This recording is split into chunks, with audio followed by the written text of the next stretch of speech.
The invisible tension between Azerbaijan and Russia is now flaring up. Moscow has targeted SOCAR's fuel terminal in Ukraine's Odesa city twice in 2 weeks. The attacks, carried out on August 8th and 18th, go far beyond a routine infrastructure strike. The statement from Ukraine following the second attack was harsh. This is not just an attack on a facility, it is a direct attack on our relations with Azerbaijan and on regional energy security. The Kremlin, as usual, resorted to its familiar tactic: silence. No official statement was made about the target, and the public was left in the dark. However, the data points we have paint a different picture. The fact that the target was Azerbaijani-owned turns Russia's message into a diplomatic attack. Putting the timeline in place helps to set the tone. After the first attack on August 8th, a fire broke out at the SOCAR facility in Odesa, and 2 different industry sources confirmed the damage. 10 days later, a second wave of similar attacks hit, and storage areas were once again engulfed in flames. The Odesa area is not merely a storage map, it is a network connected to the nerve centers of Black Sea trade, and its vulnerability is determined by the rhythms at sea and along the coast. Energy facilities and land-based fuel distribution points are targeted in the same night, the defense zone expands, and saturation becomes easier. The Ukrainian leadership emphasized intent this time and wrote that Baku must respond legally and diplomatically. Images from the field showed large-scale fuel fires and prolonged efforts to extinguish them. This incident was part of a broader night in which drone swarms targeted fuel and energy infrastructure in the Odesa region. Damage was also reported to port infrastructure along the same line, disrupting regional shipping rhythms. Ukrainian media ran headlines such as "SOCAR depots targeted for the second time." This is not an isolated incident, but rather a repeated targeting. The repetition suggests a strategic message, rather than coincidence. The name on the ground is that of a foreign operator, a detail that carries political weight. SOCAR operates fuel stations and storage facilities in the Ukrainian market and has been one of the key actors keeping the supply chain afloat throughout the war. When the plan to test Azerbaijani gas via the Trans Balkan pipeline is added to this picture, the scale of the equation grows. The increased energy cooperation announcements between Baku and Kyiv during the summer coincided with the Russian attacks. The message from Azerbaijan that energy cooperation will not derail maintained its direction despite the damage in Odesa. This resolve suggests that the attacks are aimed more at testing political nerves than at tanks on the ground. In other words, the target is not just the liters in the depot, but the reputation of energy corridors and insurance risk premiums. In wartime conditions, the burning of a foreign operator triggers a diplomatic cycle that goes beyond the damage to a single facility. As contacts intensify between Kyiv and Baku, Moscow's answer to the question, "Who will foot the bill?" becomes clearer. Russia's method of attack and target profile also reinforce the tone of the message. To understand the addressee of the message from the Kremlin, one must examine the source of the tension between Baku and Moscow in the summer of 2025. The criminal investigations launched by Baku after the Special Forces raid in Yekaterinburg on June 27th, which targeted ethnic Azerbaijanis and led to allegations of deaths and torture, escalated the diplomatic crisis between the two capitals.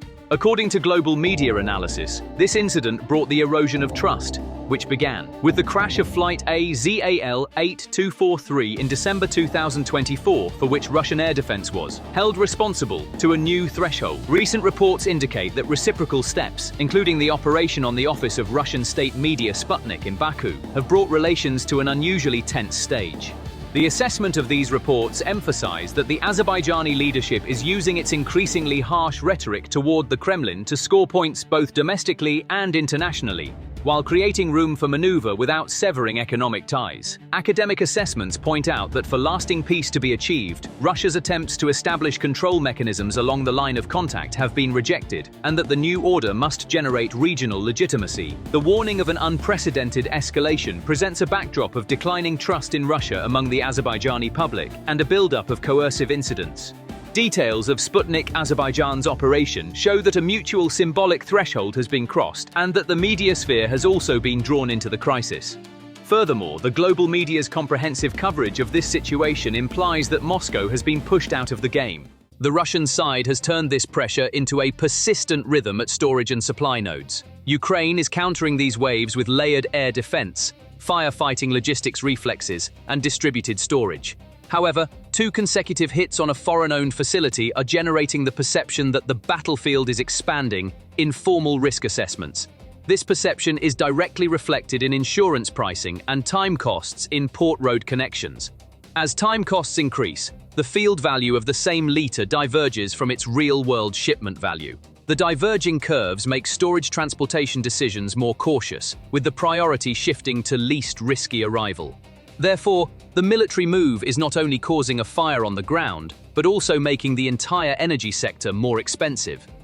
Why did Russia specifically target SOCAR? SOCAR's presence in Ukraine, with approximately 60 stations, is a visible lever at a time when the US, EU, and regional banks are redesigning their insurance and supply models under the threat of war.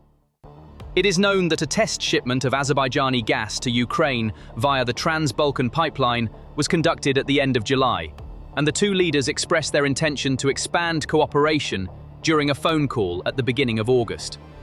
The targeting of the August 8th and 18 attacks at the operator in this context was not merely an attempt to disrupt supplies, but an effort to sever the supply policy link. The official line in Kyiv indicated that the attacks were intended to harm Azerbaijan's interests, and that Baku should respond diplomatically and legally.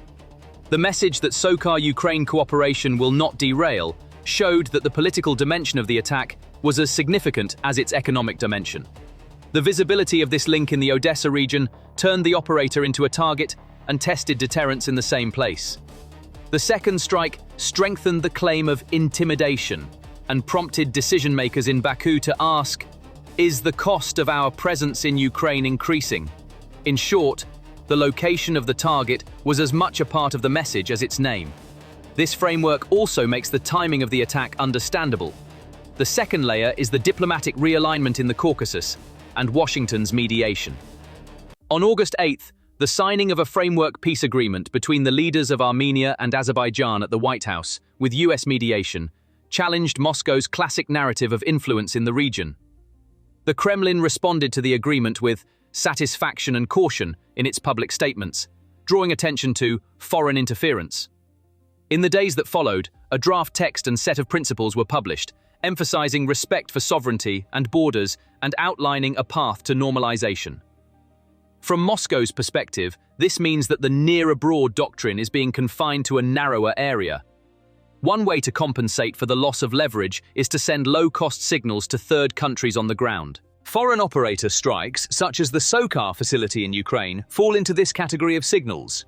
The phrase, "you signed a peace agreement but regional risks are still in Russia's hands," burns in fuel depots on the ground. Such a signal is not directed at Baku alone, but also at Baku's new security and economic partners. Thus, the flames in Odesa shed light on the chessboard in the Caucasus.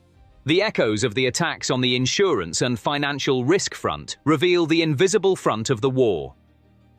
War risk premiums along the Black Sea route surged multiple times during the 2023 to 2024 period, with partial normalization achieved in 2025 through public support schemes. Programs established by the Ukrainian government with Lloyd's and intermediary institutions expanded coverage to non-grain cargoes and increased per-voyage guarantees. However, international reinsurance appetite for fixed assets, particularly energy facilities, remained limited, and prices could rise to unsustainable levels without public guarantees. Every terminal hit on such nights turns seemingly small premium differences into tangible costs within weeks. Insurers update their post-event risk maps, may add new restrictions to the Odesa-Izmail-Reni triangle, and expand policy exclusions. War risk guarantees established by the EBRD and similar actors for land transport and stock guarantees provide some breathing room for movable assets, but fixed energy facilities remain excluded. This imbalance directly affects foreign operators' investment appetite and security investments in the field. In short, a single night's fire means months of price differences and contract revisions. Energy diplomacy and the insurance economy become intertwined in such moments.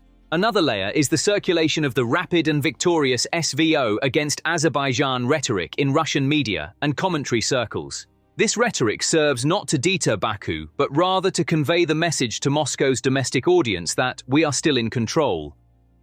However, if this rhetoric is not backed up by low-cost proxy messages on the ground, it will quickly fade away. Foreign operators in Odesa will fill the void. Analytical articles from Ukrainian sources have interpreted the recent attacks on SOCAR and gas infrastructure in conjunction with this rhetoric. Commentators argue that the diplomatic shift has irritated Moscow and that strikes that appear to be punishment in the field have become a means of communication. This is also a risk analysis, as misread signals could trigger a chain escalation.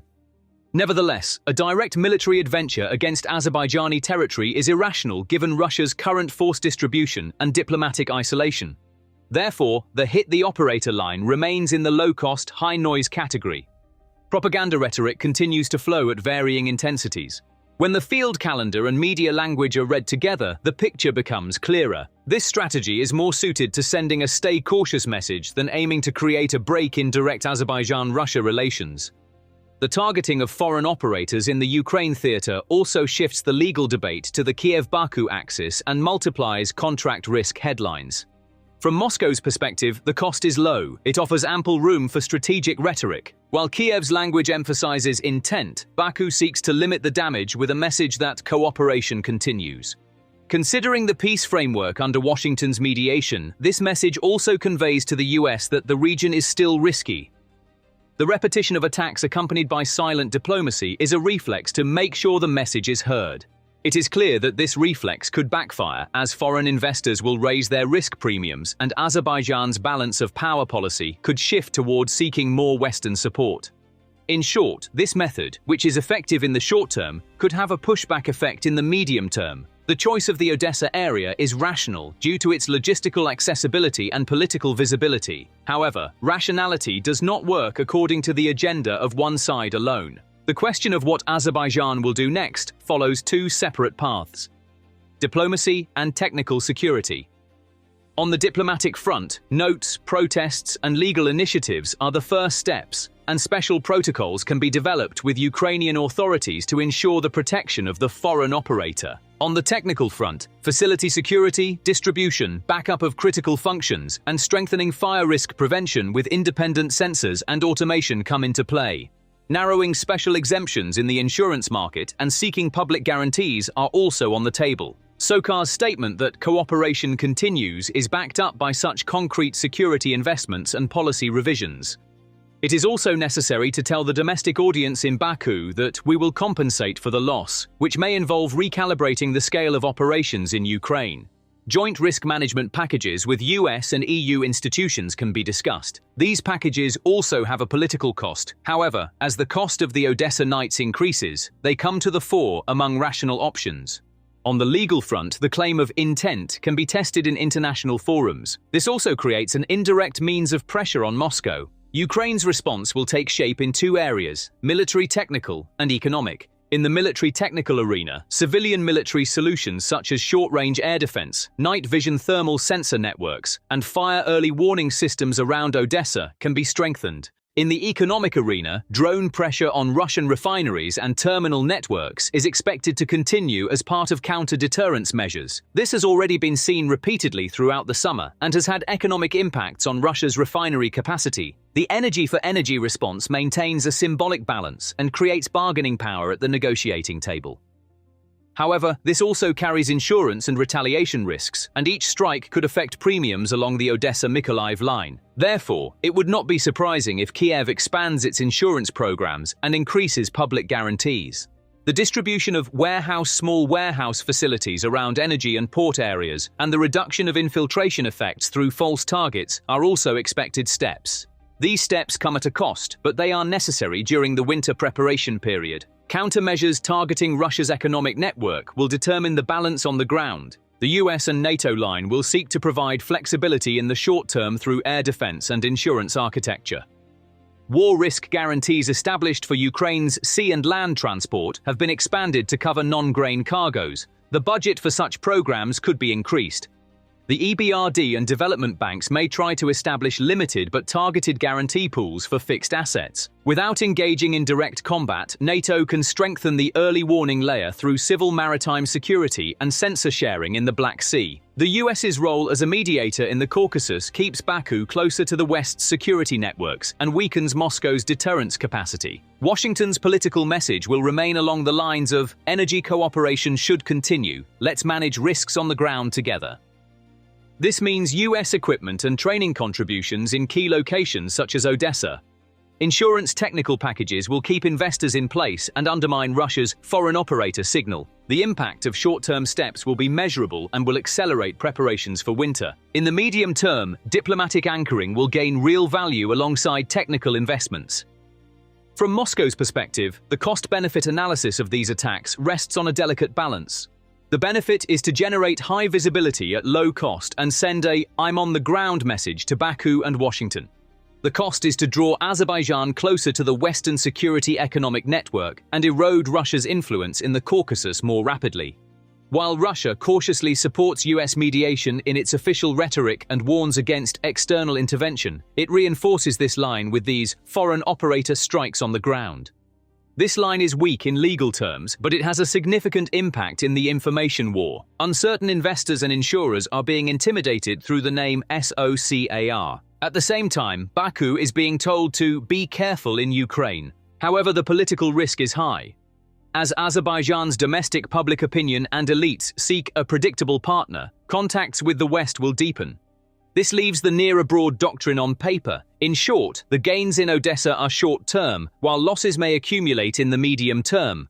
One risk scenario is that messages will continue to be sent to other examples of foreign operators' assets spread across Ukraine. In such a case, insurance exemptions will expand, and investors will have to weigh the two-country risk in the same policy.